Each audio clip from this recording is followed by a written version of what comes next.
Perkenalkan, nama saya Rahma Miarana, NIM 19060023. Video ini dibuat untuk memenuhi ujian akhir semester pengantar ekonomi pembangunan. Baiklah, langsung saja masuk kepada pertanyaan pertama. Nah, teori tahap-tahap pertumbuhan ekonomi diklasifikasikan sebagai teori modernisasi. Nah, pada awalnya ia membuat ide sederhana bahwa transformasi ekonomi setiap negara dapat ditelisik dari aspek sejarah pertumbuhan ekonominya hanya dalam 3 tahap. Yaitu tahap pertama, tahap prekondisi tinggal landas, yaitu tahap yang membutuhkan begitu banyak waktu, berabad-abad tahun lamanya. Yang kedua, tahap tinggal landas, yang mana ia membutuhkan waktu sekitar 20-30 tahun. Nah, yang ketiga yaitu tahap kemandirian ekonomi yang terjadi secara terus-menerus. Nah, Rosto kemudian mengembangkan ide tentang perspektif identifikasi dimensi ekonomi tersebut menjadi 5 tahapan. Ia menuangkannya dalam bukunya yang berjudul The Struggles of Economic Growth, a Non-Communist Manifesto, yang terbit pada tahun 1960-an. Rosto menjadikan teorinya sebagai alternatif dari teori Karl Marx yang mengenai tentang teori modern. Fokusnya pada peningkatan pendekatan per kapita. Nah, buku itu kemudian mengalami pengembangan dan variasi pada tahun 1978 dan pada tahun 1980-an. Nah, 5 tahap tersebut ialah yang pertama, tahap masyarakat tradisional atau the traditional society. Menurut Rosto, masyarakat tradisional merupakan masyarakat yang fungsi produksinya masih terbatas. Hal tersebut ditandai dengan cara produksi yang masih primitif dan cara hidup masyarakat yang masih dipengaruhi oleh nilai-nilai tradisional atau adat istiadat. Nah, ciri-cirinya yaitu yang pertama, tingkat produksi per kapita dan tingkat produktivitas para pekerja masih sangat terbatas. Sebagian besar sumber daya masyarakat digunakan untuk sektor pertanian. Nah, yang kedua, struktur sosial dalam pertanian yang masih bersifat hierarkis, di mana anggota masyarakat kemungkinan kecil mengadakan mobilitas vertikal. Nah, hubungan keluarga dan kesukuan sangat besar pengaruhnya terhadap organisasi masyarakat dan dalam menentukan kedudukan seseorang. Yang ketiga, kebijaksanaan pemerintahan pusat dipengaruhi oleh tuan tanah yang berkuasa di daerah tersebut. Yang kedua, tahap prasyarat untuk lepas landas. Tahap ini merupakan tahap transisi di mana masyarakat mulai untuk mempersiapkan diri agar mencapai pertumbuhan ekonomi dengan menggunakan kekuatannya sendiri. Satu hal yang perlu diingat yaitu pertumbuhan ekonomi hanya akan tercapai apabila diikuti oleh perubahan-perubahan lain dalam masyarakat. Perubahan tersebut berupa kemampuan masyarakat untuk menggunakan ilmu pengetahuan modern dan membuat penemuan-penemuan baru yang bisa digunakan untuk menurunkan biaya produksi. Nah, ciri-cirinya seperti yang pertama, tahapan yang dicapai oleh negara-negara seperti Eropa, Asia Timur, Timur Tengah, dan Afrika yang dilakukan dengan merombak masyarakat tradisional lama yang sudah ada. Nah, yang kedua, tahap yang dicapai oleh negara-negara Amerika Serikat, Kanada, Australia, dan Selandia Baru yang dilakukan tanpa merombak masyarakat tradisional lama yang sudah ada. Nah, tahap ketiga yaitu tahap lepas landas. Pada tahap ini pertumbuhan ekonomi mulai terjadi. Sebuah pertumbuhan ekonomi harus terlihat dalam adanya suatu perubahan drastis dalam masyarakat. Contohnya adalah adanya revolusi politik, terciptanya kemampuan yang pesat dalam industri, serta terbukanya pasar-pasar baru. Ciri-cirinya yang pertama, berlakunya kenaikan dalam penanaman modal yang produktif dari 5% atau kurang menjadi 10% dari produk nasional neto. Yang kedua, terjadi perkembangan satu atau beberapa sektor industri dengan tingkat laju pertumbuhan yang tinggi. Yang ketiga, terciptanya suatu kerangka dasar politik, sosial, dan institusional yang akan menciptakan segala gejolak untuk membuat perluasan di sektor modern. Berikutnya, potensi eksternalitas ekonomi yang ditimbulkan oleh kegiatan lepas landas sehingga menyebabkan pertumbuhan akan terus-menerus terjadi. Yang keempat, tahap menuju kematangan. Pada tahap ini, keadaan perekonomian yang terus-menerus bertumbuh meskipun kadang-kadang disertai dengan laju yang fluktuatif. Terjadi perluasan pemakaian teknologi modern secara menyeluruh pada kegiatan-kegiatan perekonomian. Timbul industri-industri baru dengan cepat dan tertinggalnya industri lama, sehingga barang-barang yang dulunya impor sekarang mampu diproduksi di dalam negeri sendiri. Tahap kelima, tahap konsumsi tinggi. Pada tahap konsumsi tinggi ini, pendapatan real per kapita meningkat sampai pada satu titik di mana sejumlah orang besar dapat membeli barang-barang konsumsi selain kebutuhan pokok seperti sandang, pangan, dan papan. Rostow juga menyebutkan ada 3 macam tujuan masyarakat yang saling bersaing untuk mendapatkan sumber daya dan dukungan politik, antara lain yang pertama, memperbesar kekuatan dan pengaruh negara tersebut terhadap negara lain. Yang kedua, menciptakan suatu welfare state, yaitu kemakmuran yang lebih merata kepada penduduknya dengan cara mengusahakan terciptanya pembagian pendapatan yang lebih merata melalui sistem perpajakan yang agresif. Nah, yang berikutnya, meningkatkan konsumsi masyarakat dari konsumsi kebutuhan primer menjadi konsumsi kebutuhan sekunder dan tersier. Perekonomian tradisional. Dalam teori ini, Lewis berasumsi di daerah perdesaan dengan perekonomian tradisional mengalami surplus tenaga kerja. Perekonomian tradisional menggambarkan bahwa tingkat hidup masyarakat berada di kondisi subsisten. Ini diakibatkan adanya kelebihan penduduk dan ditandai dengan produktivitas marginal tenaga kerja yang sama dengan nol. Nah, situasi ini memungkinkan Lewis untuk mendefinisikan kondisi di mana surplus tenaga kerja sebagai suatu fakta bahwa jika sebagian besar tenaga kerja tersebut ditarik dari sektor pertanian, maka sektor pertanian tidak akan kehilangan outputnya. Yang kedua, perekonomian industri atau perekonomian perkotaan. Pada perekonomian industri terletak pada perkotaan modern. Yang berperan penting adalah sektor industri. Ciri-ciri perekonomian ini adalah tingkat produktivitas yang tinggi dan menjadi tempat penampungan tenaga kerja yang ditransfer dari sektor subsisten.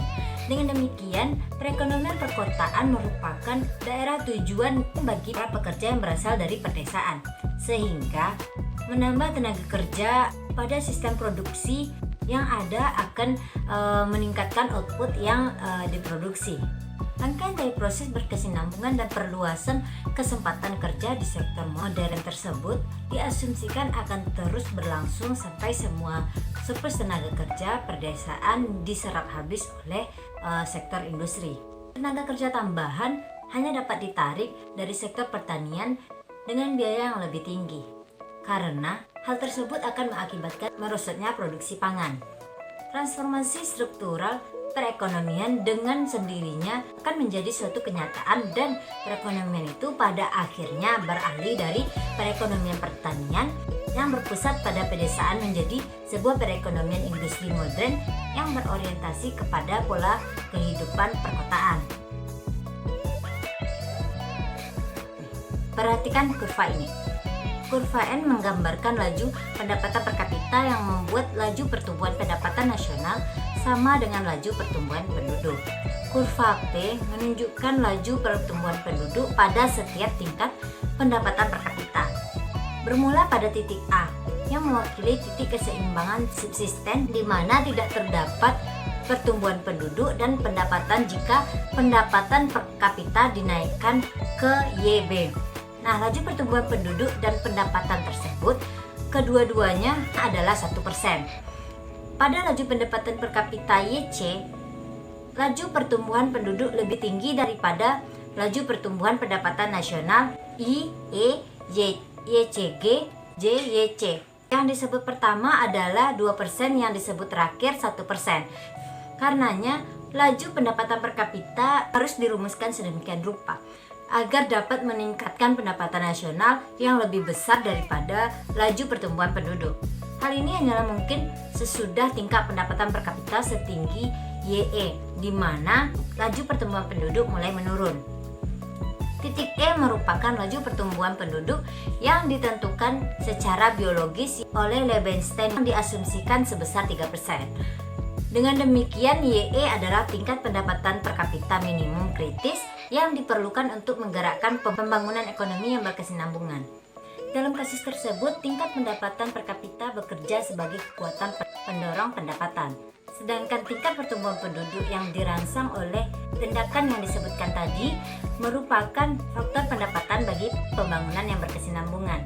Bagi pembangunan yang berkesinambungan, investasi awal harus di atas tingkat minimum tertentu agar menghasilkan tingkat pendapatan yang cukup besar dalam rangka mengatasi kekuatan penekanan pendapatan, baik yang bersifat inductive maupun autonomous.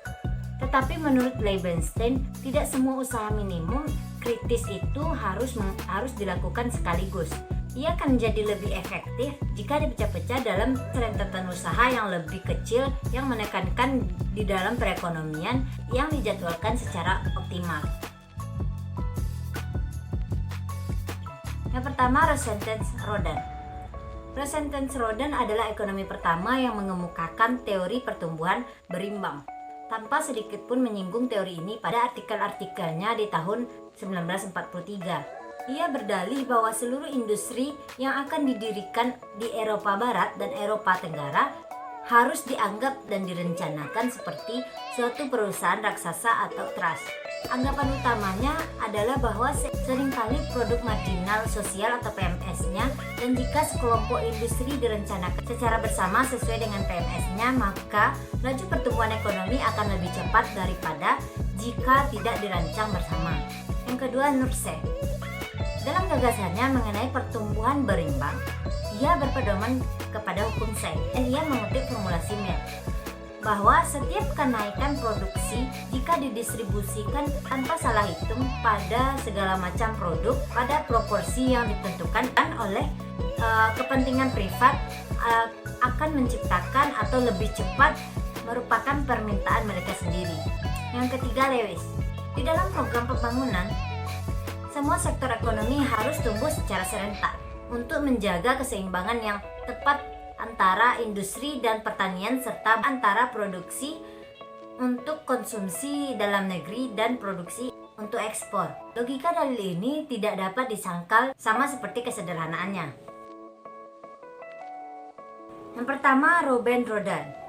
Dalam menguatkan pendapatnya, Robben-Rodan memberikan sejumlah contoh di mana PMS suatu investasi lebih besar daripada prinsipnya.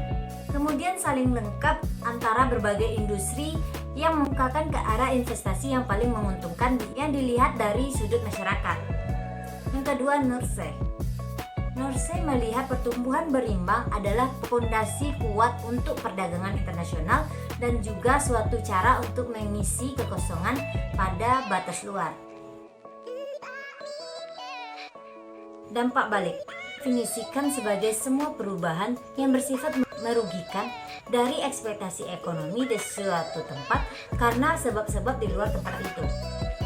Dalam istilah ini, Profesor Myrdal mengemukakan dampak migrasi, perpindahan modal dan perdagangan serta keseluruhan dampak yang tumbuh akibat dari proses sebab penyebab sirkulasi antara faktor-faktor balik non-ekonomi maupun ekonomi. Dampak sebar.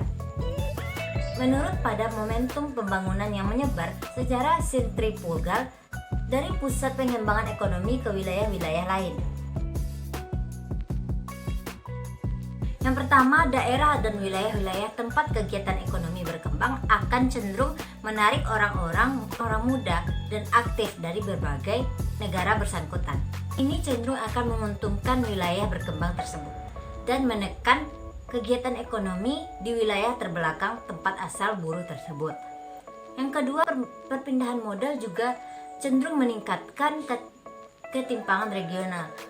Di wilayah maju, permintaan yang meningkat akan merangsang menyebabkan putaran kedua investasi dan seterusnya. Lingkup investasi yang lebih baik pada sentra pengembang dapat menciptakan kelangkaan modal di wilayah terbelakang. Yang ketiga, perdagangan akan cenderung menguntungkan wilayah maju dan merugikan wilayah yang kurang maju. Pertumbuhan industri wilayah pertama dapat menghancurkan industri yang ada pada wilayah terbelakang, serta wilayah yang lebih miskin akan tetap menjadi wilayah yang agraris. Menurut Myrdal, pembebasan dan perluasan pasar akan sering memberikan keuntungan daya saing kepada industri di sentra-sentra pengembangan yang telah mapan, yang biasanya memberikan iklim yang menguntungkan sedemikian rupa, sehingga bahkan industri kerajinan tangan pun yang ada sebelumnya di wilayah lain pun semakin terhambat. Hal itu terjadi karena industri merupakan kekuatan dinamis dalam pembangunan. Maka lagi-lagi wilayah-wilayah yang lebih miskin sebagian besar tetap bersifat agraris. Dalam wilayah ini tidak hanya industri manufaktur dan usaha-usaha non-pertanian lain, tetapi bahkan pertanian itu sendiri menunjukkan tingkat produktivitas yang jauh lebih rendah dibandingkan wilayah kaya. Baiklah, sekian jawaban yang dapat saya sampaikan. Terima kasih. Assalamualaikum warahmatullahi wabarakatuh.